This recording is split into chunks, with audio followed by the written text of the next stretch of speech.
Most people think building an art collection is something only wealthy people do. It is not. And in the next few minutes, I'm going to show you exactly how to start, no matter your budget, no matter your experience level.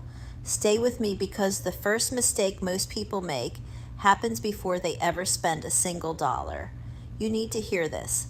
Building an art collection starts with one simple truth. If you have ever stood in front of a piece and felt something, anything, curiosity, discomfort, joy, even confusion, you already have the only qualification that matters. Everything else is learnable. So let's get into it. The first thing you need to do before you buy anything is define what you actually like, not what looks good in your living room, not what your friend has on their wall, what genuinely stops you. Spend a few weeks just looking. Go to museums, scroll galleries online, save images that make you pause. After a while, you will start to notice patterns. Maybe you keep coming back to abstract work in muted tones. Maybe you are drawn to portraits that feel a little unsettling. Those patterns are your collecting vision beginning to take shape. A simple mood board on your phone is enough to start. Now let's talk about money because most guides skip this and it leaves people guessing. There are 3 broad tiers of collecting. Under $1,000 is your entry level. This means prints, works on paper, small originals, and emerging artists. You can build something genuinely good here. Between $1,000 and $10,000 is mid-range territory, larger originals and more established names. Above $10,000 is where blue chip work and auction buying starts. Within whatever tier fits your life right now, you face a choice.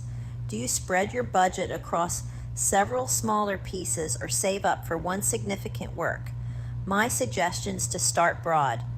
Buy a few things, learn what you love living with, and narrow from there as your eye sharpens. One discipline worth building early is this. When you find something you want, wait a day. If you are still thinking about it the next morning, that is a real signal. If you have forgotten it, you have your answer. Now here is something most people overlook when they are starting out. You need to understand the basics of how the art market actually works. Galleries sell primary market work directly from artists. Auction houses handle resales. Art fairs put dozens of galleries under one roof. Online platforms have opened the whole thing up to people who would never have had access 20 years ago. Each has its own pricing logic. For emerging artists, price usually tracks size, medium, and exhibition history. For established artists, auction records and demand do more of the work. The habit of asking why something is priced the way it is will protect you from overpaying and help you spot real value. When it comes to where to actually buy, you have more options than ever. Art fairs and gallery openings let you see work in person and meet the people behind it. Online platforms like Artsy and Saatchi Art are great for entry-level buying. University and student shows are one of the most underrated discovery grounds out there. You are seeing raw talent before the market has caught up. And buying directly from artists through studio visits or social media often gets you better prices and a real relationship with the maker. That relationship matters more than most people realize. Artists remember who believed in them early. One thing I want to be direct about is the investment question. Yes, some art has delivered extraordinary returns, but for every piece that multiplied in value, plenty flatlined or dropped entirely. If you buy purely for investment without any personal connection to the work, you are taking on a lot of risk with very little reward if the value never comes.